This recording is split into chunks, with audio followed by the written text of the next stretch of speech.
नमस्कार दोस्तों, आपका पीके हरदिहा मोटिवेशनल चैनल में आपका स्वागत है।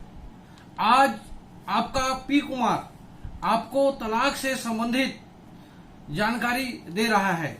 दोस्तों, ऐसी मान्यता है कि पति पत्नी का रिश्ता ईश्वर की देन है और वह एक पवित्र बंधन है, लेकिन आज के व्यवहारिक जीवन में पति पत्नी के बीच में सामंजस्य स्थापित नहीं हो पाने की स्थिति में दोनों का वैवाहिक संबंध टूटने के कगार में आ जाता है, जिसके लिए हमारी कानूनी प्रक्रिया में तलाक विवाह विच्छेद की डिक्री द्वारा विवाह को विघटित करने का प्रोविजन किया गया है। दोस्तों, सबसे पहले मैं आपको तलाक के संबंध में क्षेत्राधिकार के बारे में जानकारी दूंगा। दोस्तों, पति या पत्नी कोई भी सक्षम जिला न्यायालय में या परिवार न्यायालय में अर्जी दायर कर सकते हैं। अर्जी दायर करने का महत्वपूर्ण बिंदु यह है कि वो जहां उनका शादी हुआ है उस क्षेत्राधिकार में अर्जी दायर कर सकते हैं। जहां पति या पत्नी निवास करती है या करते हैं वहां दायर किया जा सकता है, या दोनों पति या पत्नी आखिरी बार कहीं पर निवासरत दोनों एक साथ थे। दोस्तों, क्षेत्राधिकार के बारे में मैंने आपको बताया, लेकिन धारा 14 हिंदू विवाह अधिनियम यह कहता है कि शादी के 1 वर्ष के पहले विवाह विच्छेद की अर्जी दायर नहीं की जा सकती। इसके लिए विशेष परिस्थितियों में आपको सक्षम न्यायालय से परमिशन लेकर ही साल भर के पहले आपको याचिका दायर करना पड़ेगा। और दोस्तों, अब मैं आपको तलाक के बारे में बताऊंगा। तलाक 2 प्रकार के होते हैं। पहला तलाक होता है आपसी सहमति से, जिसका उल्लेख धारा 13B विवाह विच्छेद अधिनियम में दिया गया है। और दूसरा तलाक होता है एक तरफा तलाक, जिसको जटिल तलाक की श्रेणी में रखा गया है, और इसका उल्लेख धारा 13(1) एंड 13(2) हिंदू विवाह अधिनियम में दिया गया है। मेरे दोस्तों, सबसे पहले मैं आपसी सहमति से विवाह विच्छेद की डिग्री आपको कैसे प्राप्त करना है इसके बारे में जानकारी दूंगा। दोस्तों, आपसी सहमति से विवाह विच्छेद करने के लिए दोनों पक्षों को संयुक्त अर्जी सक्षम न्यायालय के समक्ष दायर करना पड़ेगा, जिसमें दोनों का हस्ताक्षर होगा। लेकिन आपसी सहमति के विवाह विच्छेद में सबसे पहले महत्वपूर्ण बिंदु आता है गुजारा भत्ता। सक्षम पक्षकार को गुजारे भत्ते की राशि देनी पड़ेगी। बहुतायता में ये देखा जाता है कि पति ही पत्नी को गुजारा भत्ता देती है, लेकिन अगर पत्नी सक्षम है तो वह भी पति को गुजारा भत्ता देगी।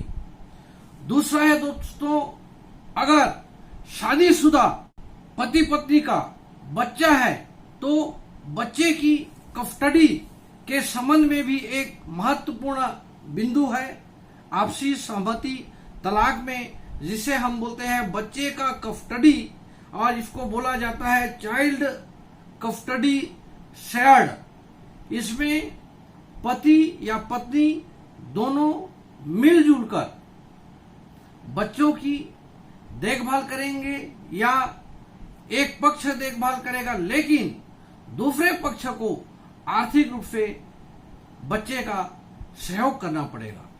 दोस्तों, आपसी सहमति से तलाक लेने के लिए पति या पत्नी का साल भर से अलग रहना बहुत ही जरूरी है। दूसरा, दोनों याचिका संयुक्त रूप से प्रस्तुत करेंगे।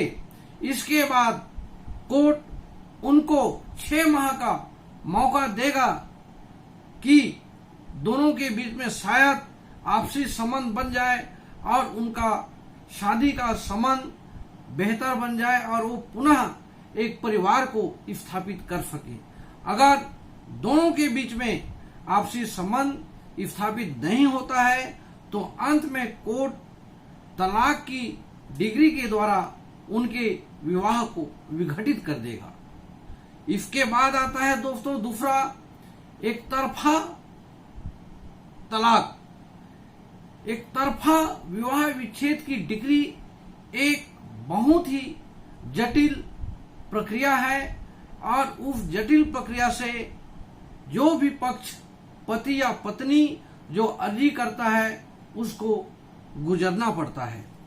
एक तरफा तलाक के आधार जो धारा 13(1) हिंदू विवाह अधिनियम में दिया गया है उसके बारे में आपको बता रहा हूं। शादी के बाद पति या पत्नी दोनों किसी गैर पुरुष से स्वेच्छा यौन संबंध स्थापित अगर करते हैं तो वह एक तलाक का आधार है। दूसरा, पति या पत्नी दोनों में से कोई भी शारीरिक या मानसिक क्रूरता करता है वह भी तलाक का आधार है। तीसरा है, पति या पत्नी दोनों में से कोई भी गंभीर या रोग या मानसिक अस्वस्थता से ग्रसित है वह भी तलाक का आधार है। दोस्तों, पति या पत्नी में से कोई भी अगर धर्म परिवर्तन कर लेता है तो भी वह तलाक का आधार है।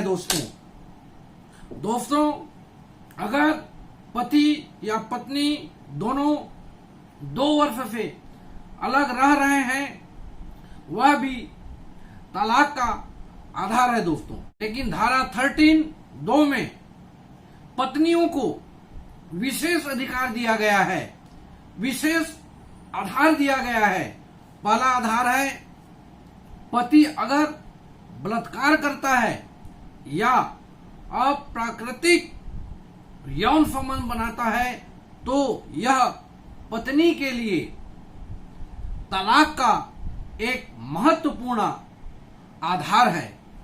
फिर है दोस्तों, अगर पहली पत्नी को तलाक दिए बिना पति दूसरी शादी करता है तो यह भी तलाक का एक महत्वपूर्ण अधिकार है। अगर युवती की शादी 18 वर्ष से पहले कर दी गई है तो भी वह तलाक की अर्जी लगा सकती है। दोस्तों, तलाक की अर्जी सक्षम न्यायालय में दायर करने के बाद दोनों पक्षों का कोर्ट में बयान होगा और उस बयान के आधार पर कोर्ट तलाक की डिग्री के द्वारा विवाह विच्छेद को विघटित कर सकेगा या विघटित नहीं करेगा। दोनों पक्षों में जिन्होंने अर्जी किया है उनको उस आधार को साबित करना पड़ेगा, तभी उनको कोर्ट के द्वारा तलाक की डिग्री दी जा सकती है। दोस्तों, अंत में दोस्तों मैं आपको कहना चाहूंगा कि पति पत्नी का रिश्ता एक पवित्र रिश्ता है और इस रिश्ते को सामंजस्य पूर्वक निर्वहन करने की कोशिश करें ताकि परिवार विघटित न हो और आपका परिवार विकास की रास्ते में आगे बढ़े आपका पी कुमार ये आपको सलाह देता है कि यही एक महत्वपूर्ण समझदारी है दोस्तों। अगर आपको मेरा ये वीडियो पसंद आया होगा तो जरूर सब्सक्राइब करें, शेयर करें, लाइक करें। आपका पी कुमार आपके लिए मोटिवेशनल वीडियो और कानून से संबंधित जानकारी आपको अपने चैनल के माध्यम से हमेशा देता रहेगा। दोस्तों, मेरा आगामी वीडियो धारा 125 भरण पोषण पर आधारित होगा। कृपया आप मेरे चैनल को सब्सक्राइब करें और धारा 125 भरण पोषण से संबंधित कानून के बारे में भी जानकारी लेवें दोस्तों। धन्यवाद। जय हिंद।